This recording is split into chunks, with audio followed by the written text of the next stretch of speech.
Now, I would like to invite World Gold Council's CEO, Mr. David Tate, to make his speech. Yes, please. Thank you, David.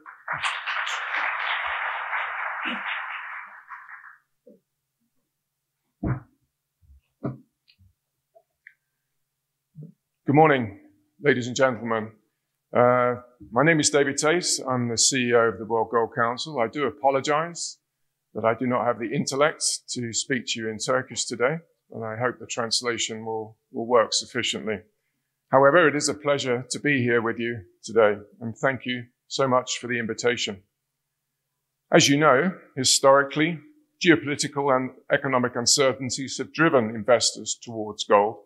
And as we navigate 2024, this trend is expected to further intensify.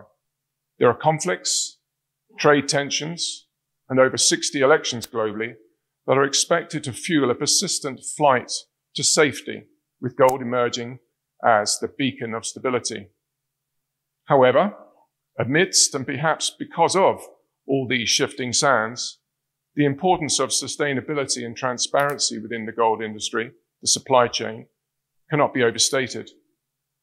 Investors and consumers alike are increasingly prioritizing assets that adhere to transparent environmental and ethical standards, making provenance and sustainability a cornerstone of future gold demand. If investors feel they do not have full transparency of and trust in gold supply chain from rock to ring, they will, as the majority have for many years, simply invest elsewhere. Therefore, let us not forget our commitment to ensure transparency within the supply chain by aligning our industry with global sustainable and responsible sourcing practices. In this precise context, and before taking the role of the CEO of the World Gold Council in 2019, I'd spent 35 years in investment banking, in hedge funds, Goldman Sachs, Bluecrest Capital, and lastly, Credit Suisse. During the last 5 years of my time at Credit Suisse, I ran the firm's global macro division, overseeing interest rate, FX, and commodities trading, and all the electronic businesses. But most significantly, I was also the person who shut down commodities trading at Credit Suisse globally, which obviously included gold and other precious metals at the time. Why? Because it was simply too difficult, risky, and expensive to be involved with. But at the time, it wasn't my job to figure out why it was difficult, risky, and expensive. I simply saved myself $500 million by closing down the business and improved my return on capital simply by closing the operation down. However, and somewhat ironically, it is now my job and the job of the World Gold Council to figure out why. So with this in mind, after I joined the World Gold Council, I recognized 4 main issues. First, I recognized the huge lack of trust in gold relative to other asset classes, at least, at both the retail and institutional level. We know from the WGC's own research that approximately 50% of potential investors don't trust gold, which has led to warnings not to buy the product from regulators. I asked myself, to whom could I turn in order to check the integrity of a product? Second, it was clear that 60% of potential investors literally don't understand gold or how to safely access or invest in the asset, again leading to warnings not to buy the product from regulators. I was left asking, where do I go, or how do I safely access this product 24/7? Third, I recognized a highly fragmented global gold market. I've likened it many times to medieval England, with various kings and fiefdoms ruling over their own patch, working together in a haphazard and somewhat inefficient manner. I was confused. Why were the markets not joined up and fungible, and hence much more attractive to global investors and asset managers? The plethora of shapes, sizes, grades, purities, regulations, and standards are bewildering to most people, and hence gold consumes many more risk-weighted assets, or RWA, than other equally liquid and easier to trade assets such as currencies, swaps, and bonds. And finally, there appeared a lack of global governance and regulatory oversight. Unlike other parts of the financial market, there is no overarching, or there was no overarching entity or body drawn from the entire supply chain, working for and on behalf of the global gold industry. I asked, who's got responsibility for the industry's future? Has its development to date been little more than Darwinism? Recently, a journalist asked me, what does this utopia you imagine look like for the gold industry? And I said, I can see that.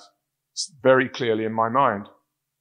And so I see a totally secure, immutable, totally inclusive global ecosystem or database for all good or responsibly sourced gold, presided over by utterly trusted gatekeepers, such that people can check a product and know for certain their gold has unimpeachable credentials. I see a time when it is understood by all that only gold from this ecosystem is acceptable to invest in and own. And hence I see a time when if your gold is not part of this ecosystem, you will need to be concerned.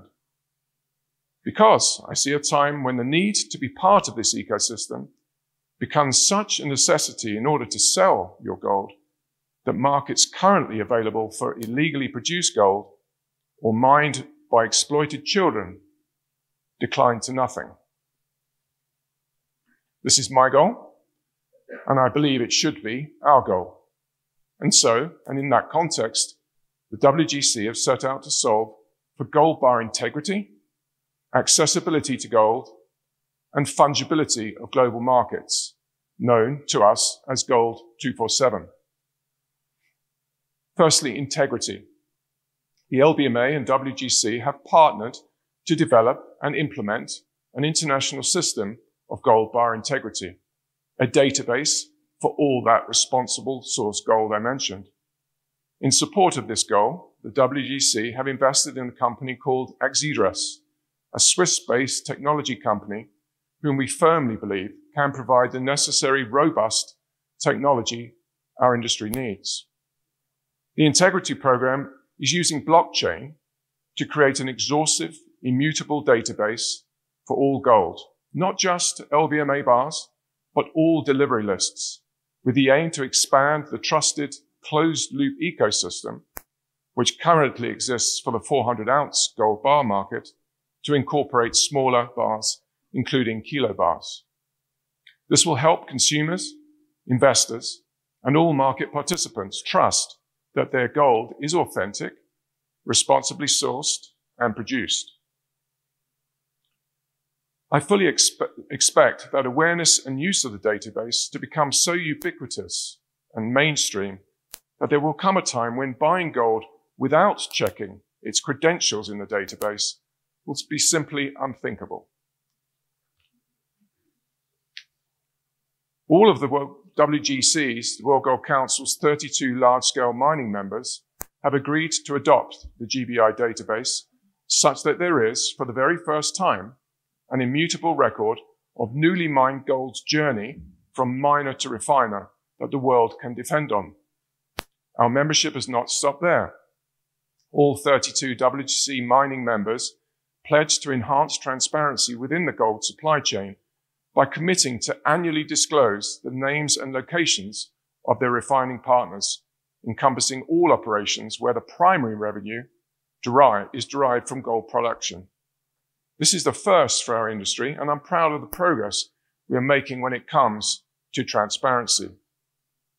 With the recent adoption of the Axidras system by the LBMA, I expect all refiners, logistics providers, and bullion banks to now follow suit in short order. In this context, it's also worth noting that in addition to the two largest bullion banks, JP Morgan and HSBC, the Royal Canadian Mint have already adopted the system, so it is clear that other parts of the global supply chain are mobilizing behind this initiative. There is obviously more work to do with respect to adoption and implementation, but we are very confident that Xedris will sign up more participants from across the global gold supply chain to join this international system of integrity.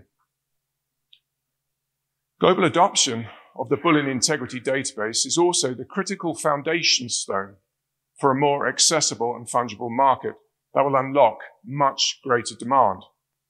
So, with the Integrity Foundation or cornerstone in place, we are now turning our attention to solving for accessibility to gold and fungibility of the markets. The gold market must undergo a digital transformation to allow transparent and effortless 24/7 retail and wholesale transactions. This means removing barriers to participation at both the retail and institutional level, and of the introduction of a modern market infrastructure. As I mentioned, the current global market structure is hugely fragmented and prevents gold from being an easily tradable and globally transferable financial asset. Digitalizing both gold and the gold market infrastructure is essential to solving this challenge. Digitalization of market infrastructure is long overdue. Such things as efficient, transparent clearing, instant delivery versus payment, and market surveillance are all huge benefits of infrastructure reform that will drag down barriers to participation and grow our gold market exponentially. However, in order for gold to be accessible to all and enjoy full fungibility, the entire industry must work together to establish a global digital gold standard to which all participants can adhere. Standardizing gold into a fully gold-backed digital format, which removes risks, lowers barriers to entry, improves participation, and lowers the capital cost for institutional investors, must be our goal. This will, through global standardization, defragment the market, increase the transparency, trust, participation, and demand for gold by making gold attractive to buy, hold, and invest in. As a consequence, gold will begin to compare favorably to many other assets available to international investors. We are, in essence, working to remove the very reasons I was forced to close down the Credit Suisse operation. There is a sea of institutional money waiting for gold to be an easy investment, and waves of young future investors waiting to buy and invest in gold when it mirrors other top financial assets. There are $200 trillion of financial assets in the world, with only 1% allocated to alternative investments, let alone gold.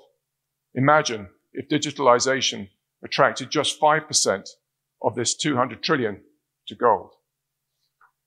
And just imagine all the new use cases, such as gold collateralization. Gold is currently not used for collateral, and funding, waiting for a digitalized, fungible, and easy to use gold. And to my last point, governance. The entire value chain needs to draw together as one to chart the next 5, 10, and 25-year journey and discuss such topics as integrity, artisanal mining, recycling, even practices such as hand-carried gold. We have before us a great opportunity because, as I've said, technology has finally given us the chance to place gold alongside all other mainstream financial assets and remove the barriers that have held it back for so long. However, no one industry stakeholder can do this on their own. It is necessary for each market participant to put differences to one side and work together to grow the whole gold market pie. In this context, in October 2022, the whole gold industry came together for the very first time in Lisbon to sign a Declaration of Responsibility and Sustainability Principles, which formally expresses a shared commitment to operating in a responsible and sustainable way based on a clear set of shared goals. This meeting set the precedent for working together as a combined industry towards mutually beneficial goals. I'm more than happy that this pan-global industry group is working well, has met many times already, and especially delighted that we have such good representation from Borsa Istanbul, and indeed associations from all other leading global gold markets. I hope this global body, now named the Gold Principles Group, will be soon regarded as gold's top table. Think of it as gold's G20. A further recent example of how powerful collaboration can be is at the Financial Market Standards Board, or FMSB, and the multi-stakeholder working group convened to identify necessary enhancements to the OTC gold market.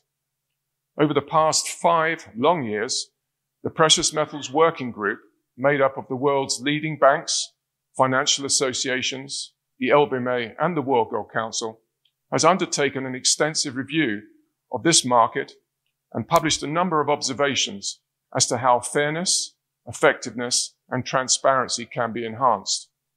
In fact, the final report was published in the last few months, and I'd encourage you to read the reports online and find out more about how this work will change and indeed improve our global gold market. For example, one of the many observations identified by the working group was the fact that gold is not recognized as a high-quality liquid asset, despite central banks holding it. Correcting this requires collective industry action, and we will be working alongside the LBMA and key industry stakeholders to address both this hugely important issue and a number of other significant market developments. Now turning to our attention to Turkey, a nation where gold is not only deeply ingrained in the culture and way of life, but also deeply ingrained in its financial sector. Turkey is a gold-producing country with 2 LBMA refineries, households who invest heavily in gold, a central bank which is not only accumulating gold as a reserve asset, but also using it for liquidity management through various gold policies. Gold can be transferred efficiently via the gold electronic system, with banks offering various gold products, which they borrow and lend like other financial assets. In addition, standards are set by the Turkish Treasury and Borsa Istanbul, the center of the Turkish gold market. This structure instills trust in gold, and Borsa Istanbul's BIGA project is very much aligned with our vision of the global gold market. The Turkish experience shows that even in a society with a strong cultural preference for physical gold, well-structured monetization policies with adequate stakeholder incentives can be successful in any country. In fact, there are many countries who want to learn from the Turkish model or gold ecosystem such that they can apply the learnings to their own markets. And we believe that we, the WGC, can play a role in facilitating this.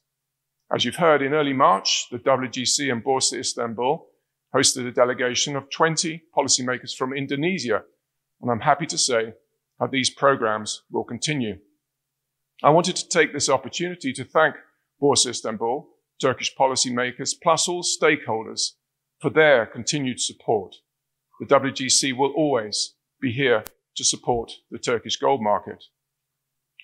It is clear for all to see that the world's governments and regulatory bodies will continue to push for a totally transparent, fair, and effective market. So we must work together as an industry to develop standardized, universally accepted solutions that ensure our market operates at the highest level of efficiency and integrity. Digitalization will transform our market, drawing many to gold for the very first time. But there is no point digitalizing an asset that isn't completely trusted. The enduring allure of gold serves as a testament to its unparalleled significance in personal narratives and global financial landscapes alike.